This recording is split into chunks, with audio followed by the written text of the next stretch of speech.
Hi guys. Well, 7 days, 8 days later. Better fill you in, aren't we?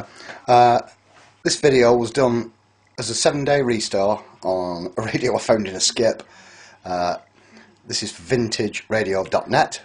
Or anybody else who's interested, go and visit this website. Absolutely brilliant. Loads of information on old radios, TVs, and some things you've never seen before. Anyway, the radio was a McMichael 135, and when I say it was a wreck, believe me, it was. If you go to the website, go and visit the page, 7-day restore. It's been changed to Michael 135, and have a quick gander through all the photographs. Anyway, this is where we're up to on day 8. Obviously I've not managed to finish it in 7 days due to melting valves and finding out that the smoothing capacitors were hidden away on a speaker. Anyway, let's have a quick look at the thing and then you know what I'm talking about. Well, here it is. This is where I'm up to now. Now what I've done, just for the time being, I'll talk you all through it, is the coating on one of the valves fell off. Not by me, it was already off, and it's meant to have an earth shield on it because it's a radio, like the one hidden back here.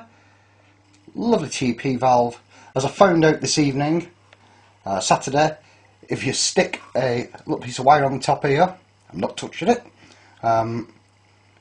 it acts like an aerial. I actually thought that back of it here, that this was the aerial, but apparently it's not. It's just past the tuning. Having never built a radio before, and only ever messed with modern things like videos, or should I say modern videos, this, even for me, is a bit out of my league. Tuning IFs, dead easy. They came up this shiny just by using a bit of Autosol car polish. Easy. Somebody asked me how did I manage to get the chassis so clean. Let's go back, see if we get a better picture. Right, it's had no coatings for eat any rust, none of that black stuff that people use on cars. Don't use it, it takes too long. Get your sandpaper out, sand it until it's burst steel and you can't see any rust. If you can see any rust, the chassis is probably well rotten and will need the black stuff. Right, make sure you use etch primer. And as in my case here, I've used chrome spray, which people say don't work, but as you see, it works very, very well. Alright, where was up to now? Oh, the U14 rectifier, which decided to melt, which is hidden, or should be, there. As you can see, one of the chappies told me to stick a couple of diodes in it, so that's what we did. Just diodes replaced the entire valve. That is only temporary. I don't like it. If I'm restoring something, let's have the thing with all the proper components in it. The next little thing that gave me a lot of trouble was this. It's called a tag strip. It has, let's get this zoomed out so you might be able to see it. It's got 6 tags. F on that side, F on that side, because speakers on such an old machine, 1935, let's take it to the spawn speakers, don't use permanent magnets. They actually use field coils, which are hidden away here, and need power. Right, while we're over here, and no, we'll go back here. On one brochure which I downloaded, I'm not showing you all of it, or else somebody will get upset, it shows you 2 capacitors onto a ground. Here they are. Okay. Now in the little bit of reading here, I'll try to hold it still for you so you can read it. There it goes. There's what the 6 pins are for. Nowhere in there does it say ground. So when you go to strap them across the 2 field coils, as advised, it has a nasty habit of blowing at that lovely rectifier. What I've done here is take chassis earth, brought it over to here, chassis earth and strapped the two capacitors. At this present I'm still using these little wax ones. Now these are the 8 microfarads, 500 volt.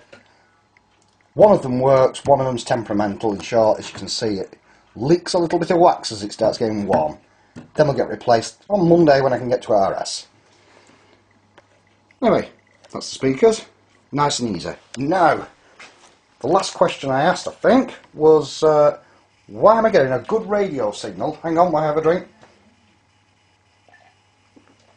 If I stick my finger next to the IF can, which is that.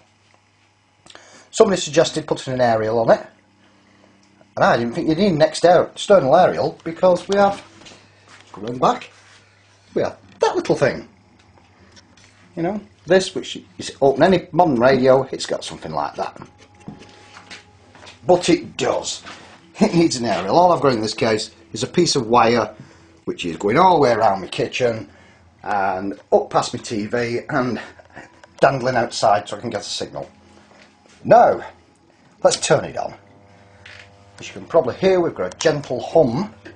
That's due to the damaged capacitors over here. Here's me shoving my finger next to 300 volts. Not a good idea. And we'll give it a minute. There we go. We have sound. And if we turn it,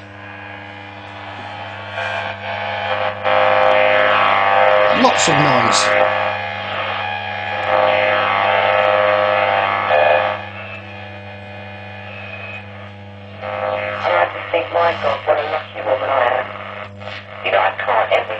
See, we can get a couple of radio stations on it. That is great. I'm impressed like no tomorrow. The only thing that doesn't work since I added this earth cable, so the capacitors could be grounded, was the tone control, which now goes and kills all our sound off instead. I think if you're listening to the sound, or you can hear it pretty well. The only reason it's so bad is because we have very little stabilisation in the power supply due to the old capacitors. Hopefully that'll disappear on Monday.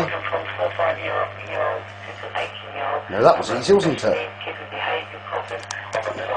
For something that cost nothing. Right, I think we'd better go and take a look at the case, hadn't we?